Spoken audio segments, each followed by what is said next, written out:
This kid's a bully. He's never been in a street fight, never actually been thrown into a trash can or any like that.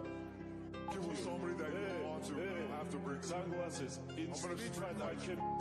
You understand? Now, who are you?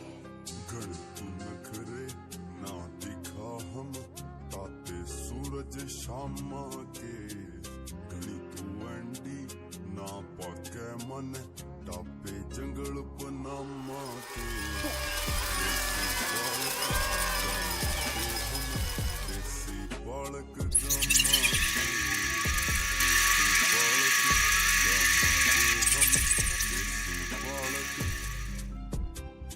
Cell में छोरी shopping कर का tag तू पाते जा रहा car रोली हाथ में फेंडी पैर में टशन देखिए यारा का जब चल काफला कारा का तेरे होश जोश से खो जाएंगे जिन्हें तू बेस्ट फ्रेंड बतावा एक गुर में रो देंगे फिर 2 टकीला शॉट मार तने बाती चास बजा रखी फान तेरी मेरा नंबर मांगा सेली फैन बना रखी